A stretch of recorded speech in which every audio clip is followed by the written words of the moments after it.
I watched a recent PBS Frontline special on cyber war.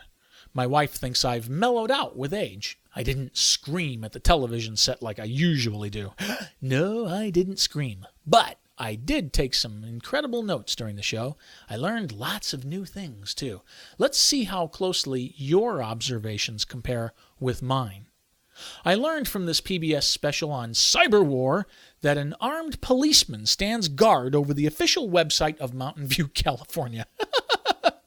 I learned that journalist Barton Gellman receives classified FBI briefings.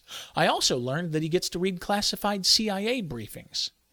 I learned that soon after 9/11, White House counterterrorism advisor Richard Clarke decided to fly around the country to look at routers and hubs, while the rest of Washington's counterterrorism task force fixated on Osama bin Laden's terrorist network. I learned that you can always find an ultra-secret NSA-CIA cyber warrior who will blab on camera about highly sensitive issues if you agree to change his features and voice. And you'll hear from this young man in a minute. I also learned he'll let you film him as he walks through the corridors of a building. I learned an Al-Qaeda terrorist grows even more dangerous when he takes a college computer class. Listen. Shukra Juma fled the country in May of 2001 after attending college in Florida, majoring in computer engineering. I learned terrorists may already control hundreds of thousands of zombie computers, each waiting patiently for its one true master to command an army of the undead with, and I quote, computing power beyond our imagination. Ooh, I learned a terrorist can dominate the earth just by taking over Taiwan's computers. Listen to our ultra-secret NSA-CIA cyber warrior. I could take down scores, thousands of systems, for example, in Taiwan, and then turn those systems through its high-speed pipe against any other nation in the world. Ooh, I learned a terrorist can open the floodgates of a dam in Tennessee, or take down a significant portion of the national power grid, or overfluoridate and underchlorinate our precious toilet water in less than 2 minutes. Listen closely. Penetrating a SCADA system that's running a Microsoft operating system takes less than 2 minutes. Wow. Page 2. When I watched the recent PBS Frontline special on cyber war, I learned that former FBI National Infrastructure Protection Center Director Ron Dick was up to his neck with 9/11 problems, but his office still managed to drop everything 1 week later so they could watch computer security firms as they valiantly struggled to save America from the NIMDA virus. I also learned that Dick admits the FBI still doesn't know who added billions of dollars in damage to an already devastated U.S. economy thanks to the NIMDA virus 1 week after 9/11. Now, if you've been a listener to my columns for a long time, then you know that the feds actually considered shutting down the internet just to keep NIMDA from shutting down the internet. Oddly, the Justice Department never put a bounty on the head of NIMDA's billion-dollar author. Go figure. I learned John Arquilla, labeled by Frontline as one of the first cyber warriors in Desert Storm, didn't want to talk on air about the Gulf War I cyber war campaign, probably because he knows he got duped in 2003 by an ancient 1991 Gulf War printer virus hoax. If John Arquilla was a terrorist, I learned that he'd unleash a NIMDA-like virus once a week for 3 months, thereby causing roughly the same monetary and psychological damage as one New York City terrorist attack. Listen! Think about, for example, a NIMDA virus, something like that would be deployed once a week for 3 months. Think about the economic impact of something like that. And I learned that if Arquilla turned to the dark side, terrorists everywhere would praise his name. Listen! If I could engage in acts that would cause hundreds of billions of dollars worth of costly economic damage, and I could do it relatively secretly, why wouldn't I pursue that aim? And why wouldn't that make me a great hero to the constituency I was serving? I learned that Frontline dwells a lot on ancient mythology, as you can tell from their lengthy coverage of the 1997-era eligible receiver exercise and the Moonlight Maze investigation. I learned John Arquilla claims to know truly frightening things about 1997's eligible receiver exercise, but You gotta take him entirely at face value. The evidence is scary, scary, scary, and it absolutely proves his critics wrong. But it's all super secret, ultra classified, eyes only mega need to know, so he can't show it to the critics to sway their opinions.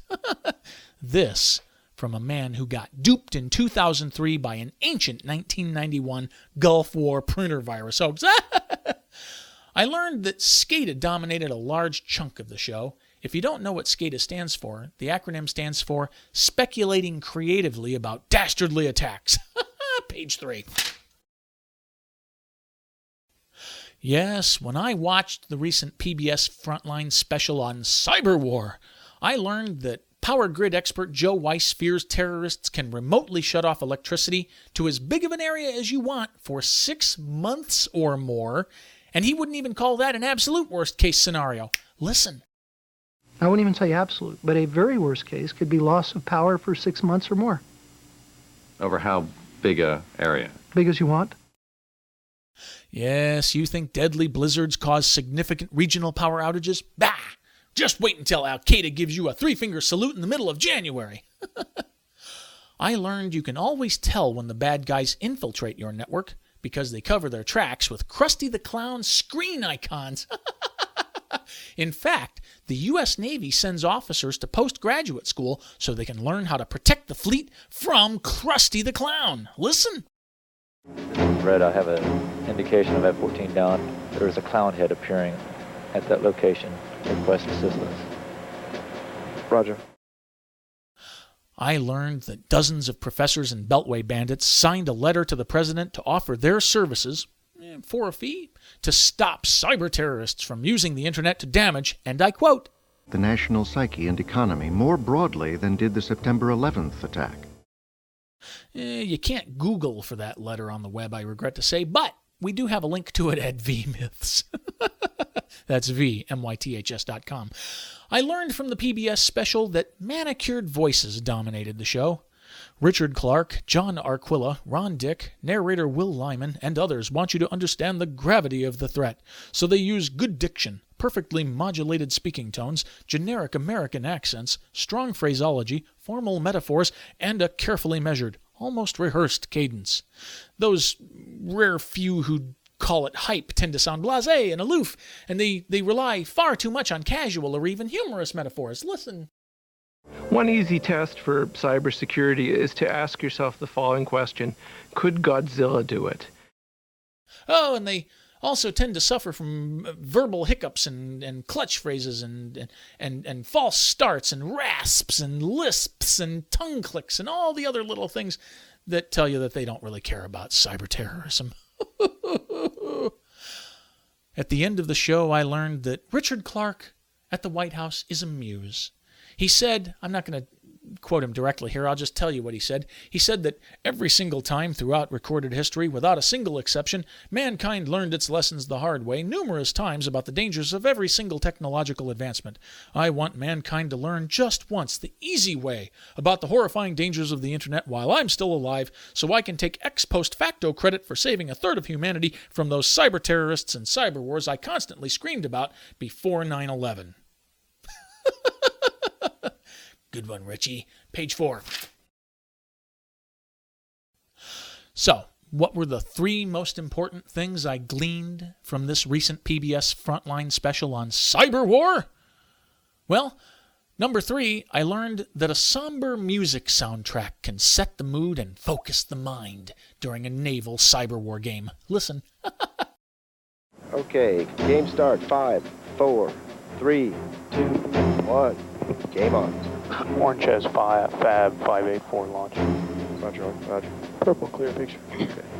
Orange shows possible intrusion, network alpha. Roger. The second most important thing I gleaned from PBS is that John Arquilla does have a grasp of the obvious. Listen. We haven't yet had what they call the electronic Pearl Harbor. And the number 1 most important thing I gleaned from the PBS Frontline special on cyber war, I learned that Microsoft is the root of all evil. Listen. When it comes to fixing the software problems, all roads lead to Microsoft. Yep. So there you have it. I learned a lot from PBS Frontline's special on cyber war. Did you? I'm Rob Rosenberger for VMyths. That's VMYTHS.com. Truth about PBS Frontline specials. Be there or be scared.